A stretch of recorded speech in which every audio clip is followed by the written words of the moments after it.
PTI और हुकूमत का मुज़ाकरात की मेज़ पर बैठने का इंतज़ार। बैरिस्टर गौहर कहते हैं ऐवान से मुज़ाकरात के जरिए रास्ता चाहते हैं। मुज़ाकरात के लिए कमेटी बनाई, इसे कमजोरी न समझा जाए। आज से मुज़ाकरात शुरू नहीं हो रहे, कोशिश कर रहे हैं मुज़ाकरात शुरू हों और किसी हल पर पहुंच जाएं। सियासी मसाइल का सियासी हल ढूंढा जाए।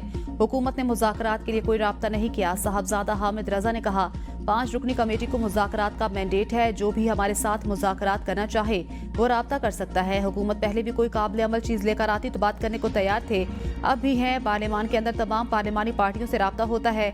कुछ चीज़ें अमानत होती हैं। मुज़ाकरात के लिए हुकूमती राब्ते का जवाब उमर अजूब देंगे।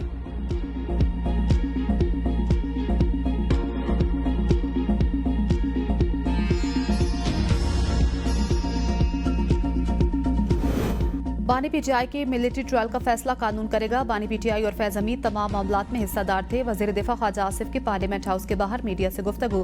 कहा, साबिक वजीर आजम को इक़्तिदार में लाने वालों की में सरफहरिस्त फैज हमीद थे।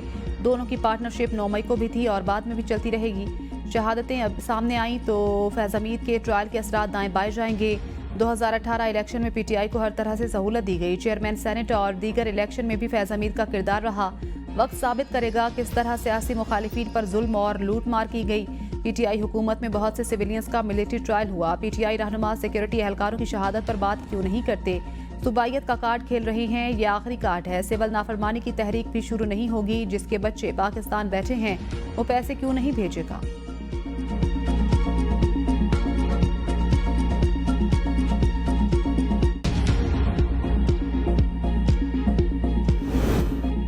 मुल्क में कानून नाम की कोई शय ही नहीं। ख्वाजा आसिफ के पास जाती हमलों के अलावा कोई बात नहीं होती। अपोजिशन लीडर उमर अजूब की प्रेस कॉन्फ्रेंस। ऐवान में इज़हार ख्याल। कहा, 9 मई और 24 नवंबर के हवाले से जुडिशल कमीशन बनाया जाए।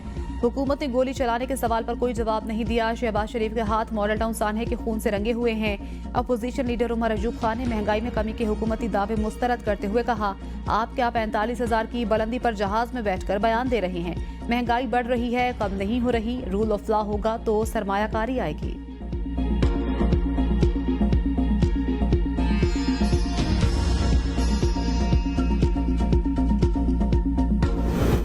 इसहाक डार की पीटीआई को 26 नवंबर की तहकीकात की मशरूत पेशकश। सेनेट से खिताब में कहा, माजी से सबक सीखने की जरूरत। यलगार से मसाइल हल नहीं होते। मुझे कुछ गैर मुल्की सफीर मिलने आए, उन्हें बताया कोई हलाकत हुई होगी तो तहकीकात कराएंगे। कोई बंदा मारा गया है तो तहरीक इंसाफ शिनाख्ती कार्ड नंबर समेत तफसीलात दे। पहले आप 2018 का जवाब दे दे। किसका इलेक्शन था, किसको जितवाया गया? जो चीफ इलेक्शन कमिश्नर हैं उनका नाम आपने दिया था। चेयरमैन नैब बानी पीटीआई ने लगाया था। पीटीआई ने अपने दौर में मुखालिफिन पर सियासी केसेस बनवाए।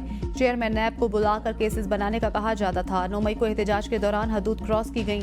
अपोजिशन लीडर शिबली फराज बोले, सियासी इख्तिलाफ को जाती दुश्मनी नहीं बनाना चाहिए। 24 नवंबर तक हम कैसे पहुंचे इसकी बुनियाद 8 फरवरी को रखी गई।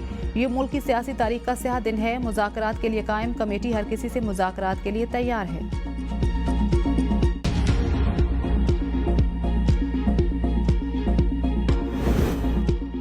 फैज हमीद, फौज का अंदरूनी मामला सियासी मकासद के लिए इस्तेमाल नहीं किया जाना चाहिए। बहुत हो गया। 9 मई की धूल अब बैठ जानी चाहिए। चेयरमैन पीटीआई बैरिस्टर गौहर का कौमी असम्बली में खिताब और मीडिया से गुफ्तगू।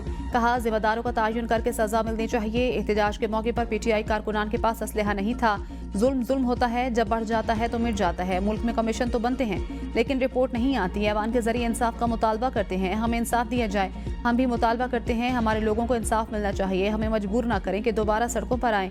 बानी पीटीआई की जान बुशरा बीबी से कोई खतरा नहीं।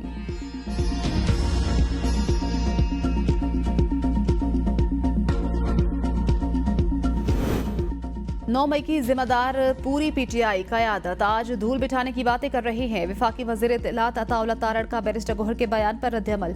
कहा, गोली चली है तो सबूत सामने क्यों नहीं लाते? दौड़ क्यों लगाई? मौके से भागने वाले बहाने बना रहे हैं। गुलेलों, बंटों, पत्थरों, आतिशी असलहा से लेस शरपसंदों ने 26 नवंबर को भी विफाक पर चढ़ाई की। लश्कर कशी छोड़कर पार्लियामान में आने को तरजीह देने पर उमर अजूब को सराहता हूँ। अपोजिशन का पार्लियामेंट के फ्लोर पर आकर बात शुरू करना काबिल तहसीन इकदाम है। वज़ीर कानून आज़म नज़ीर तारड़ का कौमी असम्बली के इजलास में इज़हार ख्याल कहा कि अच्छा हुआ इन्होंने पार्लिमानी जमहूरियत के हुस्न में इजाफा किया। आवाम ने हमें मैंडेट भी इसी चीज़ का दिया है कि हम एक दूसरे की बात सुने और समझाएं। बाहर तो दोनों तरफ से गुलेलें चल रही होती हैं, यहाँ हम मंतक से बात करते हैं और एक दूसरे को समझाने की कोशिश करते हैं। कभी इख्तिलाफ होता है और कभी इत्तेफाक। मेरी दुआ है कि ज़्यादा बातों पर इत्तेफाक हुआ करे।